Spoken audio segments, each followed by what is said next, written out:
aqui com mais um episódio do podcast do método Stephanie Rich. O MSR, esse método, ele foi criado para que você treine em qualquer lugar, esteja onde estiver. É um método completamente remoto. E esse método, ele traz aliado algumas questões relacionadas à sua saúde que precisam de ajuda dos médicos e o exercício junto. Eu estou com Maria Esther, minha amiga, a gente se conhece há muito tempo, e uma médica incrível, mas eu vou deixar que você se apresente. Conta esse currículo incrível pra gente. Primeiro, eu queria agradecer o convite, é um prazer estar aqui com você, né, poder falar um pouquinho. Eu estou muito feliz. E trazer informação, né, que é o mais importante também. É isso aí. Bom, eu sou a Maria Esther, eu sou médica reumatologista, fiz medicina na Faculdade de Medicina em Jundiaí, depois residência em clínica médica na mesma faculdade, e depois eu fiz a reumatologia, residência, né, de reumatologia na Faculdade de Medicina da USP. E tive toda a minha trajetória agora em consultório, que é o que eu mais amo em fazer. Uhum. E é isso, sou mãe, tenho 2 filhos. Lindos. 2 filhos ainda, obrigada. É isso mesmo. E tem ainda essa cruzada que é trabalhar, ser uma profissional dedicada, ser mãe, que é o que a gente mostra aqui, que dá. Que é aquela... Se a gente organizar direitinho, dá certo. Dá né? certo, é sempre aquela coisa que a gente tá tentando equilibrar tudo, mas é o que faz tudo ter um sentido, né, maior. Eu vou começar com aquela fatídica, tá? O que é reumatismo? É ótimo. Na verdade, assim, reumatismo é um termo utilizado, né, para assim, colocar algumas doenças reumatológicas, mas é um termo que a gente acaba evitando, tá? Porque a gente gosta de dar o nome mesmo à doença. Então, você tem fibromialgia, você tem osteoartrite, artrite reumatoide, porque é um termo muito genérico. E ele não diz muita coisa, mas facilita às vezes para o paciente, para chegar no médico e falar, tem um reumatismo. Sim. Mas a gente tende a explicar para o paciente o nome da doença, o que ele tem, porque isso mostra como é que vai ser o tratamento e tudo mais. Então, fica muito amplo. Amplo, também, amplo, né? e não diz muito, né? Você não sabe se a doença é autoimune, você não sabe se a doença é mais degenerativa, então... Perfeito, acho que fica bem claro. Né? E acho que já linkando essa pergunta, a mulher, por exemplo, a mulher 50 a mais, ela já vai tendo alguns sinais de alerta quando ela tem que pensar nessa área do corpo dela, né? Sim. Quais seriam os principais sinais de alerta? A gente sempre fala que o ideal é ir antes, né? Não esperar os 50 anos, mas isso pode acontecer, a gente vê com mais frequência, né? As questões das dores articulares, a mulher entrar na menopausa muda muito essa questão hormonal, muda o padrão do sono, né? Pode vir uma osteoporose, que está muito associada à menopausa, e aí ela pode começar a sentir, né? Dor articular, dor muscular, fadiga, um sono não reparador, então são alguns sinais que a gente fala, não, precisa vir para a gente entender, não é normal ter dor, né? Então, às vezes as pessoas vão falar, não, eu fiz 50 anos, é normal ter dor. Pode acontecer, mas a gente tem que sempre cuidar, investigar e tratar, né? E aprender a não viver mal, né? Porque a pessoa acaba que vai acumulando aquelas dores que começam com um monte de outras situações que se sente mal e acha que é normal. Sim, e às vezes assim, as pessoas têm aquela coisa, eu vou esperar fazer 50 para ir. Não, vem antes, né? Porque eu ia perguntar isso, e eu acho que as mulheres já estão sentindo os sinais um pouco antes também. Sim, acho que esse modo de vida que a gente tem muito acelerado, né, e às vezes a gente não para escutar o corpo, perceber todas essas mudanças, né, e aí a gente esperar as coisas acontecerem é ruim, então o ideal é você fazer uma consulta até de prevenção, o que eu posso melhorar, quais são os hábitos que eu consiga melhorar para ter um envelhecimento mais saudável, né, com mais qualidade de vida. E aí, lá no consultório, você já vê as mulheres, você ainda vê as mulheres chegando sem exercício? Muito. Muito ainda? Muito. Tá grave? Tá grave. Mas é uma coisa que as minhas pacientes sabem, assim, eu sempre priorizo, falo, oriento, falo para elas buscarem ajuda. Como forma de prevenção, como forma de prevenção, de tratamento. E eu falo assim por mim, né? Assim, eu também tenho uma vida que eu tive que encaixar o exercício porque senão o que eu quero para o meu futuro, né? Eu quero qualidade de vida, eu quero ser um idoso com autonomia, um idoso... Ver os seus filhos passarem por todas as fases, né? Então a gente tem que pensar no futuro. Então, acho que isso eu trabalho sempre, todas as doenças reumáticas têm uma orientação de atividade física, independente, né, da fase. E aí entra um pouco nessa coisa que eu gosto. Você sabe que eu fui fazer fisioterapia porque eu gosto dessa dose-resposta. Porque ainda, quando eu estudei lá atrás, na educação física, a gente não sabia muito bem o quanto a gente podia dosar aquele exercício. E ainda mais quando a pessoa vem com uma doença, com um diagnóstico já instalado. Então, eu acho que isso é muito interessante. É importante, gente, claro, exercício, né, com todas as questões. Mas ele tem que estar aliado com a avaliação, com essa resposta que o corpo precisa nos dar para ver se a gente está colocando a intensidade correta, a intensidade e o volume. Porque ainda tem muita gente que faz em excesso e até, por exemplo, fibromialgia, que é uma... Sem orientação. Sem orientação, né? E a pessoa não sabe como controlar aquela dor, né? Você sabe assim, né? Na fibromialgia é uma doença que um dos pilares do tratamento é a atividade física. E o paciente, isso já está documentado, né, nos estudos, que no começo ele vai piorar da dor. Então você tem que ir lá e insistir, falar, olha, são 12 semanas, essas 12 semanas a dor vai piorar, mas a gente vai colher o fruto no futuro para aliviar essas dores. A dor limita, né? Então a dor limitando, a pessoa não sabe qual passo dar, né? Exato. O mais difícil é isso, é você... E lógico, tudo dentro de um contexto de esperar, respeitar o limite do corpo, a capacidade de cada um, né? Ter um profissional sempre, né? Um educador físico, um fisioterapeuta para auxiliar, mas eu falo, não desiste, tá? Vai doer um pouquinho mais, mas a gente vai colher no futuro o fruto disso. Acho que é uma informação bem legal essa das dores. As dores pioram no começo, mas a gente sabe que aí uma média de 3 a 4 meses você começa a ter o benefício e vai diminuindo as dores, né? Vou falar teté porque são 2 tetés aqui, viu, gente? Pode além dessa mudança do estilo de vida com relação ao exercício, mais alguns outros fatores você costuma evidenciar num tratamento, por exemplo, da dor crônica, vamos falar da dor crônica. Eu acho que o exercício físico, como a gente comentou, né, tá sedentário, realmente a gente vê muito, né, aumento de dor crônica nesses casos, mas a questão do sono, né, então assim... Um pilar. Um sono não reparador, então aquele paciente que ele pode até, às vezes ele fala, não, dormi 6, 7 horas, 8 horas, mas eu acordo cansado. Então, assim, a qualidade do sono é muito importante, né? Então, tem muitas doenças negligenciadas, por exemplo, a apneia do sono é uma coisa que é negligenciada, tem muita relação com dor crônica, que está envolvido num sono não reparador. A fibromialgia, ela tem uma base ali de um sono não reparador. Então, assim, se você não trata o sono, também você acaba não melhorando a dor. Então, arrasta mais ainda a doença. Então... Você pode citar as principais que aparecem lá no consultório, principalmente para a mulher, principalmente esse período, doenças? A partir da 40, 50. Bom, a fibromialgia é uma doença que é muito mais frequente em mulheres, né? Em torno ali de 30, 50 anos. A osteoartrite, né, a gente chama de osteoartrite, que é a artrose, que é uma doença que também aumenta com a idade, vai aumentando a incidência da doença. A artrite reumatoide é uma doença mais comum em mulheres também, né, nessa faixa etária, pode começar entre 40, 50 anos, pode vir antes, pode vir depois. A osteoporose, né, que é uma coisa que a gente vê muito, principalmente depois da menopausa, daquela mulher depois de 50 anos. Então, são as principais doenças que a gente vê, né, no consultório mesmo. E nos homens? Olha, nos homens a gente vê bastante osteoartrite também, né, um outro padrão da mulher, mas a gente vê. É mais raro a osteoporose, a gente vê a osteoporose no homem um pouco mais idoso, mais de 70 anos. Mais sarcopênico, né? Isso.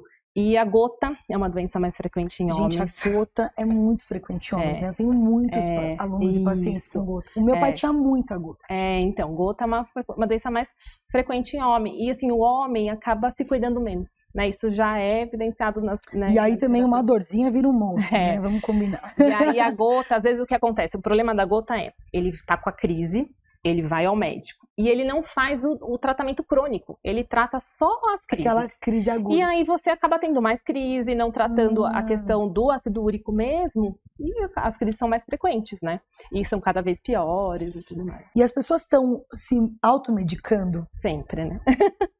Eu tenho muito desespero disso.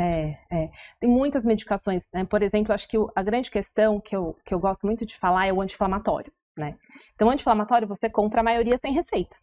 Então, você tem dor, o paciente vai na farmácia, compra um analgésico e compra um anti-inflamatório. Só que anti-inflamatório você tem que ter cuidado, né? Porque você pode causar uma doença gástrica, uma úlcera, uma gastrite, um problema renal, né? Tem alguns anti-inflamatórios que aumentam o risco cardiovascular. Então, não é uma medicação que você pode se automedicar. Tem os riscos, né? Tem principalmente paciente diabético, com algum problema cardiológico, idoso. Então, é uma medicação que infelizmente, a gente vê muito automedicação e pode trazer um risco, né, para o paciente. Isso é uma coisa que as pessoas têm que se alertar, né? Que tem que respeitar um pouquinho, né, o corpo. Até porque, para não mascarar o que está acontecendo e a gente conseguir definir melhor, né? Identificar precoce, né? Que é E o medo da dor? O medo da dor é um problema, né? Eu acho que a dor, ela é um sinal de que alguma coisa não está bem. Né? Então, o primeiro passo é buscar ajuda. Às vezes, o paciente tem medo do que aquele diagnóstico vai trazer. Né? Eu tenho dor, acho que eu nem vou, vai que é alguma coisa. A gente vê isso. Então, é o contrário, né? Então, assim, não adianta ter medo. Né? A gente tem que buscar um diagnóstico precoce, tratar, ver o que está acontecendo para medicar e o paciente ter uma vida normal, né? E ter cada vez menos frequente. Eu acho importante a gente deixar... eu queria fazer uma listinha dessa questão sinais, questão dor, para mulher não chegar lá no consultório já com uma mala cheia de problemas, assim... Sabe, identifica, assim, 3 coisas que elas têm que ficar muito atentas. Por exemplo, sono. Começou a perder o sono. Começou a perder o sono, começou a acordar cansada. Você dormiu a noite inteira, tá acordando cansada? Não é normal. Tá. Eu acho que um padrão também que chama muita atenção é essa dor articular com rigidez, né? Então, o paciente acorda, às vezes, travado, assim, rígido, com dor nas mãos, dor nos punhos, dor lombar. Essa rigidez matinal, quando ela dura ali mais de meia hora, 1 hora, isso é um sinal de alerta. Maravilhoso. Né? Então, não tá normal, não é uma coisa só porque eu dormi ali, fico passando um tempinho. Então, sono, a rigidez matinal. Né? Ter esse padrão de dor, um padrão de dor que a gente chama dor inflamatória. Como que é? Você acorda com a dor, acorda com a rigidez. Conforme você esquenta, vai fazendo as coisas, a dor vai melhorando. Isso é um padrão inflamatório, diferente de uma dor mecânica, que é dor, tem que ser vista do mesmo jeito, mas, por exemplo, eu fiz uma faxina na casa, me esforcei, aí eu tenho dor no final do dia. Isso tem um padrão mais mecânico de dor. Sim. Normalmente você vai... Teve um estímulo, tem uma resposta. Você tem uma diferença, às vezes, nas possíveis doenças, né? Então, às vezes, essa dor inflamatória pode ter um caráter mais autoimune, uma artrite reumatoide, uma artrite psoriásica, né? E a dor mecânica, às vezes, uma osteoartrite. Não que não tenha importância, tem importância, mas na hora do diagnóstico são coisas que a gente vai diferenciando pelo padrão da dor. E ela tem 2 lados, um lado, eu gosto muito dessa... Então, assim, as dores inflamatórias, de artrite reumatoide, são dores, um exemplo, né, artrite reumatoide, de pequenas articulações, então, né, pequenas e médias, mãos, punhos, pés, né, bilateral, simétrica, é diferente, por exemplo, da crise da gota, né, que é uma dor que é súbita, o paciente acorda bem, no dia seguinte tá lá com o dedão do pé vermelho, quente, né, doloroso. São padrões de dor que vão já direcionando na hora que ele chega no médico pra gente pensar. Dor lombar é uma coisa que existe um grupo de doença na reumatologia que são as espondiloartrites, né? Dentro desse grupo, espondilite anquilosante, artrite psoriásica, né? Que tem um padrão de dor lombar, né? Então é uma doença mais comum em homem, jovem, que começa com dor lombar. E ele acha que é normal. Eu já li um artigo que a espondilite anquilosante, ela vem daquela criança que não engatinhou. Não, isso pode ser. Eu acho que tem um fator, tem um fator às vezes mais genético, né, da doença, é mais comum em homens, e tem aquela coisa que às vezes vários homens na família, sabe? Tá. Tem esse padrão. Já então responde essa pergunta. Qual que é a influência genética em tudo isso? As doenças reumatológicas, né, a maioria, ela tem um padrão genético, então a gente carrega uma predisposição genética. Só que a gente sabe do poder do ambiente. né? Então, do estilo de vida, né? Da onde que esse paciente está inserido para desenvolver os gatilhos e despertar uma doença autoimune, por exemplo. Então, a gente sabe um exemplo de gatilhos, né? Na artrite reumatoide, por exemplo, o cigarro pode ser um gatilho em quem tem uma predisposição genética, né? No lúpus, a questão hormonal, né? O uso do estrógeno, a exposição solar, isso pode ser um gatilho em quem tem uma predisposição genética. Nas doenças autoimunes, os gatilhos emocionais, a gente sabe que tem um papel importante também, né? Então tá bem aliado, que seria até minha próxima pergunta, assim, as doenças reumáticas crônicas e a saúde mental. Nossa, tem tudo a ver. Quando você fala gatilho, a gente está muito acostumado a ouvir que gatilho tem alguma relação com algum transtorno, com alguma, né? Geralmente relacionado a psique, etc.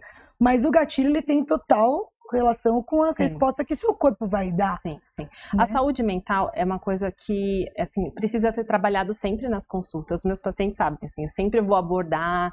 É um momento que é importante na consulta, você entender o que o paciente está vivendo, né? Às vezes tem ali um distúrbio de depressão, ansiedade junto, que ele tem medo, vergonha, né, de falar.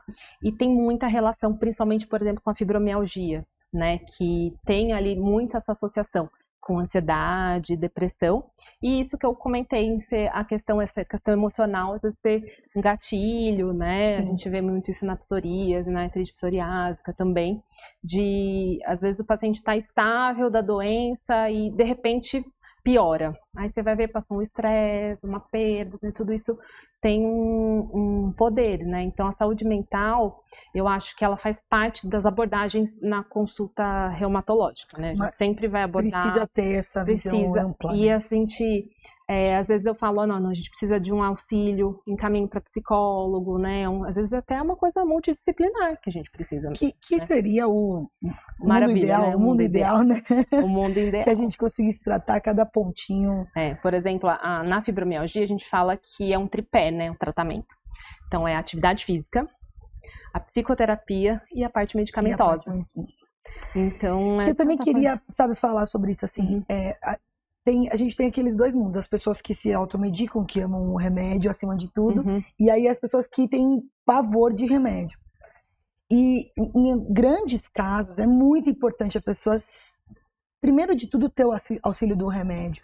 Até para que nós, profissionais, eu como professor de educação física, como físio, às vezes eu consigo trabalhar melhor com essa pessoa medicada, evoluir no treino, na parte do gesto motor, porque ela tá medicada da forma certa. Né? Isso é super importante o que você falou. Eu acho que, assim, primeiro que eu falo para os pacientes, não briga com a tua doença. Olha, né? Que lindo. Eu falo, não briga com a tua doença. Vamos ser parceira, né? Então, assim, entender, aceitar, eu acho que é um ponto importante, e aceitar o tratamento, porque a gente vê muita resistência no tratamento, né? De todas as doenças reumáticas. Então, às vezes, por exemplo, né? Nas doenças autoimunes, o paciente, não, mas eu não quero usar um imunossupressor, né? Um remédio que abaixa a imunidade para tratar. Mas eu falo, se você não tratar, a tua doença vai piorar. E às vezes vai ficando mais difícil a gente conseguir atingir a remissão, que é possível, né? Ou seja, o paciente ficar com a doença ali, dormindo, quietinha, se a gente demora demais para tratar, né? Então... E por que não? Toma medicação, toma imunossupressor, faz um exercício que vai melhorar a sua imunidade, sim, e aí a gente consegue andar, né, pra frente, né? Infelizmente, acho que as pessoas, elas buscam, na verdade, no desespero mesmo, uma coisa meio milagrosa, né? E quando a doença não é tão visível, eu também acho que isso atrapalha um pouco. Ah, sim. Né? Eu acho que sim. Quando também. não é uma ferida, quando não é um pé quebrado. Exato. E quando tem dor, é uma coisa de limiar. Né? A dor é uma intensidade, para você é outra. Então, tem pacientes mais resistentes, tem pacientes menos resistentes, tem pacientes que são mais tolerantes à medicação, tem pacientes menos tolerantes, com muito efeito colateral, e a gente precisa manejar tudo isso. Né? Então é uma coisa que, mas eu falo, não desiste, não dá certo esse medicamento. Nossa, hoje a medicina tem Tem muita etapa e assim, a gente vê que quando o paciente, ele aceita, né, a doença, ele trabalha um pouco, eu também, sabe, eu sou super adepta do paciente trabalhar a questão da espiritualidade, ele ter, não digo de religião, tá, eu digo de trabalhar tudo isso, a gente vê que eles aceitam melhor o diagnóstico e as coisas vão bem. Ah, eu acho que ajuda muito, sem sombra de dúvida. O envelhecimento faz parte de todo esse processo, né? Mas eu queria dar uma ênfase agora em ossos e articulações. Tipo, a pergunta bem assim, que eu escuto todos os dias. Articulação resseca? Na verdade, a gente vê o aumento das doenças reumáticas com o envelhecimento, né? Então, principalmente na articulação. Ela não resseca, né? Na verdade, o que a gente vê? Uma diminuição, né, daquela lubrificação natural. Da articulação, né, daquele líquido, e aí você vai começando a ter diminuição dessa cartilagem, essa cartilagem vai diminuindo, pode ter erosão, o corpo, ele tenta suprir tudo isso, aí ele vai formar, porque ele forma um osso errado, que são aqueles bicos de papagaio, os osteófitos, né? Então a gente vê isso, é um desgaste natural. Eu brinco muito com as pessoas, eu falo assim, gente, o corpo ele quer viver. Ele quer melhorar, ele vai fazer alguma coisa para que ele continue vivendo. Ele tenta, né? Você tem que dar suporte para ele continuar vivendo. E uma coisa que a gente vê muito é a questão da fragilidade óssea, da diminuição da massa óssea, tá? Com a idade, e da massa muscular. Sim. Né? Então, a questão da massa óssea, né? A gente forma osso até 30 anos. Depois você pode manter. Adeus. Depois você pode manter. Né? Aí vão ser os seus hábitos, né, que vão definir muito essa questão. Lógico, tem a parte genética também, claro, mas assim, hábitos, a atividade física, não fumar, a bebida alcoólica, que é uma questão também importante na saúde óssea. Eu até quero falar um pouco sobre isso. A gente fala muito aqui sobre mulher, mas eu tenho percebido que os homens estão vivendo duas vidas. Então, de segunda a quinta, são super saudáveis, atletas e faz exercício. A partir de quinta é álcool e é charuto e é cigarro com os amigos até domingo. Então, eu brinco com alguns pacientes, eu falo, você é dupla personalidade? O seu corpo não consegue entender isso. Exato. E quando a gente pergunta, e como é que é o consumo de bebida alcoólica? É socialmente. Então, eu falo, então me conta, como que é socialmente? Então, começa na quinta... E termina no domingo. Um almoço na sexta, um jantar no sábado. Eu falo, não, gente, isso daí passou, né, assim, então, o álcool, né, para fragilidade óssea, para aumento dessa questão da gota, por exemplo, tem muita relação, né. Muita relação. Esses meus pacientes que têm essa vida dupla. É a questão do ácido úrico, da gota, né, a cerveja aumenta muito o ácido úrico, é uma coisa que tem uma ligação muito direta, então a gente tem que trabalhar isso. Não, eu não tô dizendo que não vai poder beber. Limites, só alguns limites, tem que ter limite, exato, pra ter aquele hábito e escutar, saudável. Porque o corpo tá falando alguma coisa. Sim. Né? Se você Ele sempre tá dando sinais, né? A gente não pode ignorar todos os sinais. E como que vem vindo essa atualização com tudo que a gente tem estudado? Eu acho que a pandemia, ela foi um boom. Um marco. E aí a gente consegue ver um pouquinho esse futuro da medicina, assim. Eu acho que a pandemia, quando começou a morrer, né, falecer mais pacientes com comorbidades, eu acho que as pessoas começaram a ter uma preocupação maior para a saúde, né, para atividade física, para se alimentar, para perda de peso, tudo que a gente estava vendo que as pessoas com esses fatores de risco acabavam... Os números mostraram isso, morrendo mais. Então, eu acho que isso foi um marco. E hoje a gente vê um avanço na medicina, principalmente na questão da prevenção, né, isso que a gente comentou lá no começo, de vir antes. Então, assim, numa consulta, uma mulher jovem, então o que eu posso fazer para prevenir, né, uma osteoporose? Então vamos lá, atividade física, bons hábitos. Hoje a questão, né, que as pessoas estão tirando completamente o leite, a gente tem uma preocupação em relação à ingesta de cálcio da mulher jovem para essa questão da massa óssea. Tem que ter cuidado. Exato, Então a gente tem essa questão e a gente vê na reumatologia hoje, principalmente para as doenças autoimunes, né, para as artrites, as terapias estão cada vez mais alvos, sabe? Então, assim, para bloquear a via exatamente de inflamação daquela doença, não aquele bloqueio antigo que era, né, um bloqueio geral com mais efeito colateral. Então a gente vê muito isso, e isso mudou. Isso eu não sabia. Isso mudou na artrite reumatoide, na artrite psoriásica, no lúpus, sempre com um alvo mais específico para diminuir o efeito colateral. E no futuro a gente vai ver, por exemplo, biópsia da articulação para entender qual seria a via de bloqueio mais interessante para ele, para você não ficar testando antes das medicações. Então isso é uma coisa que a gente vai ser um futuro mais próximo, assim, para uma terapia cada vez mais alvo, né? Como a gente vê na oncologia, por exemplo. Os pacientes, a gente está vivendo até a própria pandemia, a obesidade, que mostrou que foi mais grave o Covid em quem tinha obesidade, mas muito me assusta as pessoas que ainda estão com problemas para ganhar massa muscular. Tem muita gente também muito abaixo do peso. Sarcopênicos. Né? E isso me assusta porque eu acho que tem muita relação com a perda de massa óssea. Sim, total. E com essas doenças que são muito olhadas. Então a gente tá toda hora falando obesidade, inflamação, e às vezes a gente tem outro polo, esse lado, né? Exato. Então, assim, por exemplo, o idoso com mais sarcopênico, ele vai ter mais osteoporose também. E outra coisa, ele vai cair mais. Quem cai mais pode fraturar, né? Tem uma fratura de colo de fêmur, a mortalidade é muito alta. Então acaba que eles morrem mais, né? Eles têm menos autonomia, eles são mais dependentes. Então, assim, uma coisa pro futuro, né, que a gente tem que pensar a longo prazo, eu preciso manter a minha massa muscular, né? Porque a gente só vai perdendo, né? E a gente fala assim, né, a queda é uma das coisas, um dos pontos que mais aumenta a mortalidade. Muito. Ninguém entende muito bem isso, mas quando a pessoa se machuca, ela fica o quê, gente? Acamada. E sem movimento, sinto muito. Fica sem movimento, aí vai aumentando os riscos, vai perdendo mais massa muscular, aumenta riscos para as tromboses, né? E aí a gente fala que é o que a gente não quer, né? Com aquele idoso. Por isso que a gente tem que tratar para diminuir a chance, né, dessa fratura de colo de fêmur, que é uma preocupação muito grande no idoso, fratura de vértebra, né, lombar, de coluna, né, com as quedas. Então, é toda uma orientação. Às vezes o paciente eu falo, como é que tá a casa? Tem tapete? Tem uma mesa no meio? Tem uma paciente que ela fala assim, tiraram todos os tapetes da minha casa parece que tá uma boca sem dente. Ótimo, né? Mas vai fazer com que ela caia mesmo. A senhora não vai cair, é melhor.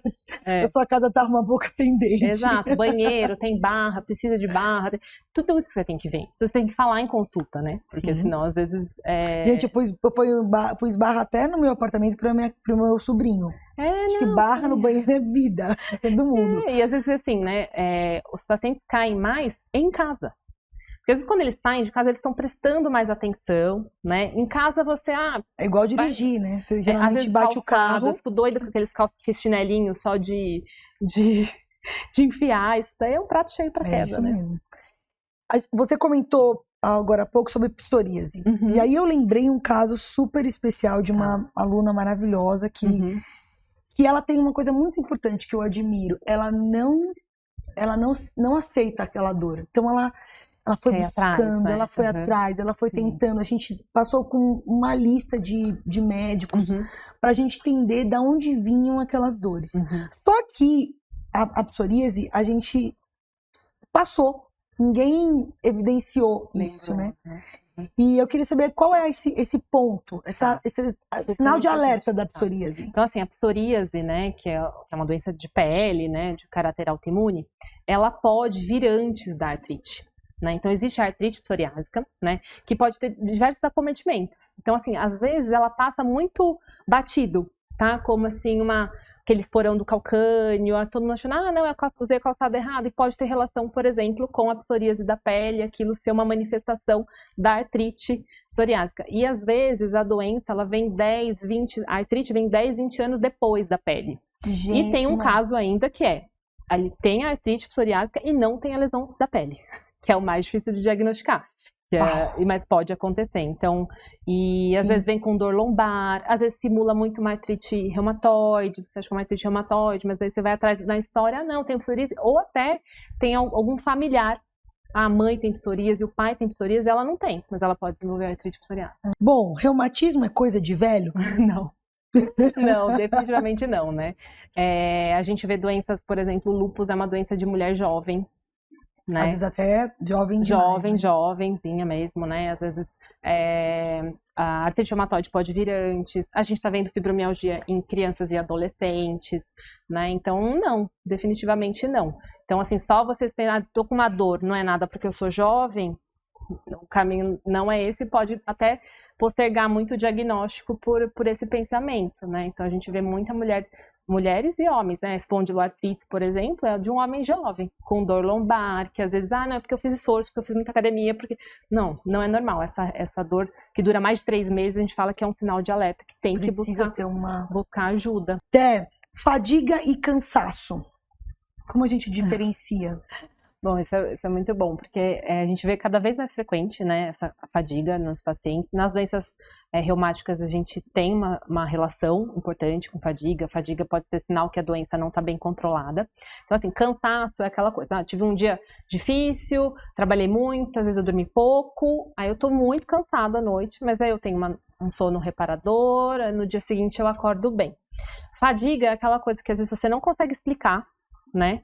E ela se perpetua, então você faz o checklist, tudo certinho. Não, tô fazendo isso, e aí continua aquele cansaço, sem vontade de fazer as coisas, né? Às vezes tem junto outros sintomas, mas é uma coisa que é super importante pra gente... É muito fácil de ser ignorado. Ignorado, né? Todo mundo tá na correria, né? Então, assim, dia a dia, cuidar do trabalho, família, filhos, e aí as coisas vão passando. Então acho que é isso, né? Mas quando também tem o contrário, né? Às vezes a pessoa tá fadigada, então vamos lá.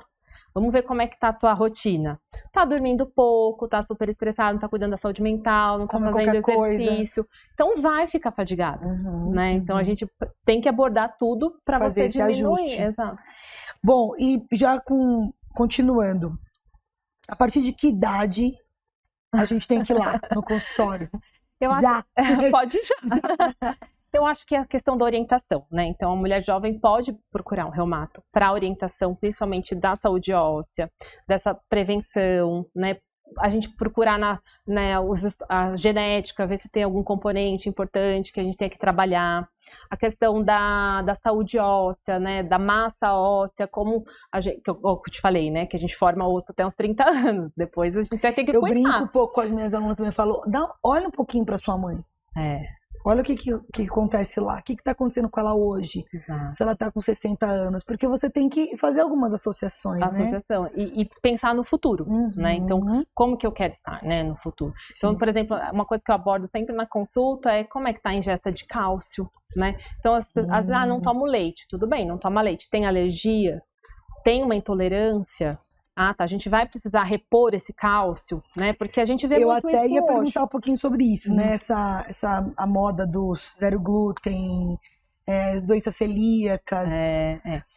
A doença celíaca, ela existe, né? Então, nesse paciente, ele tem uma alergia mesmo ali ao glúten. Então, ele realmente tem que tirar, inclusive com risco de contaminação, né? Então, né, para evitar os traços, as contaminações. Agora, não é para todo mundo. Né? Tem que ter comprovado que é alérgico. Você é alérgico ou você tem uma certa intolerância, aí tudo bem, porque não é esse tipo de dieta sozinha que vai fazer com que a sua doença entre em remissão e tudo mais. Lógico, uma dieta saudável, equilibrada, é o mais importante para o equilíbrio do intestino, de tudo. Né? E também são sinais de alerta para a gente associar outras a outras questões, né, para diagnosticar uma doença específica. Sim. Então, às vezes a gente vê uma anemia. Não, peraí, essa anemia, você vai buscar a causa, já aconteceu comigo, né? O paciente tá com uma anemia e se repõe e não melhora. Não, mas peraí. E com dor articular, vamos ver. E daí era uma doença celíaca, que diagnosticou mais tardio, né? E aí, se realmente esse paciente não tirar, ele vai viver inflamado. E aí não absorve os nutrientes, as vitaminas e tudo mais. E a nova, a moda da cannabis? É polêmico, né?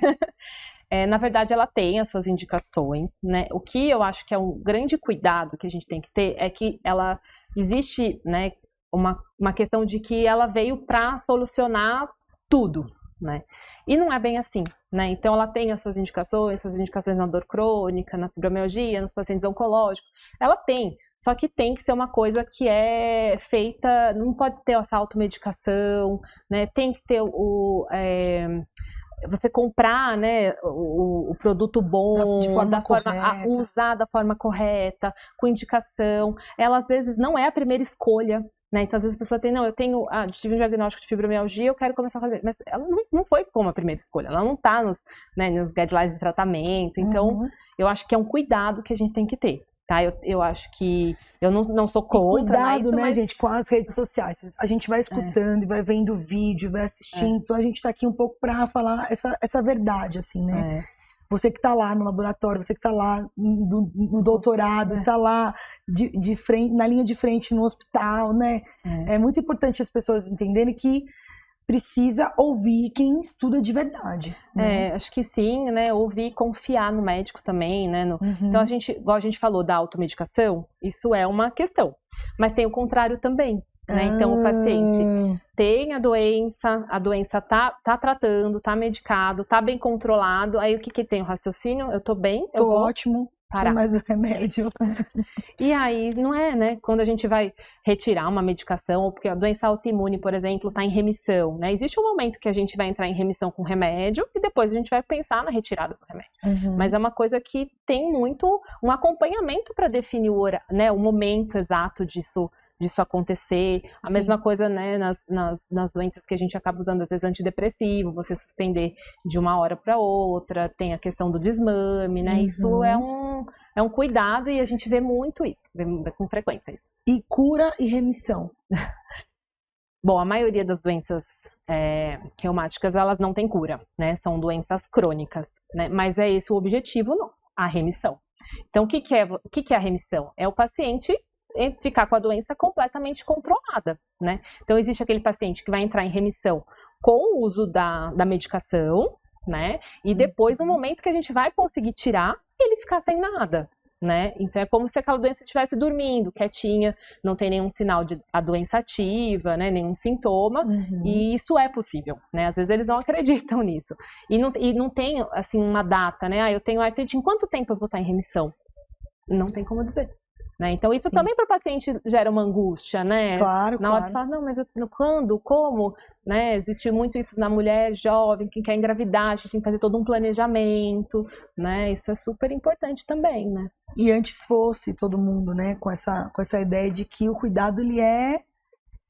As pessoas não falam assim, o processo, né, de você melhorar emocional, né? E o corpo é a mesma coisa, é um processo, a gente tem que...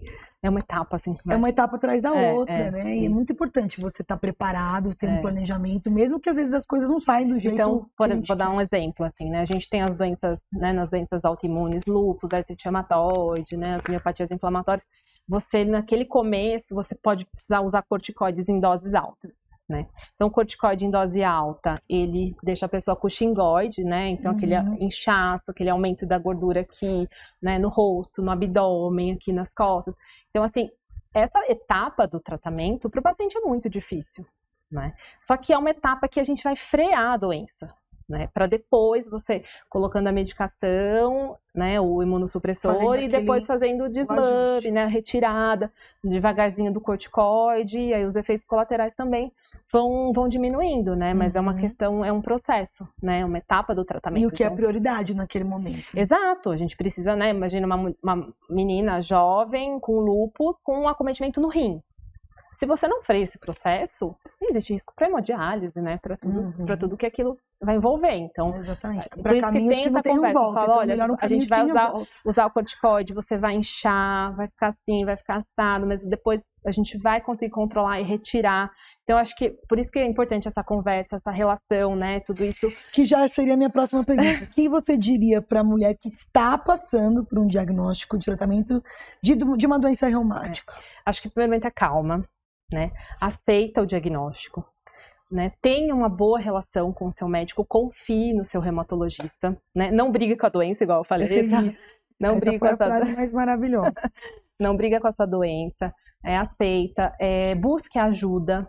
Né? Eu acho que isso também, às vezes, tem vergonha de falar em casa. Não é incomum eu pedir para, numa próxima consulta, ela trazer algum familiar.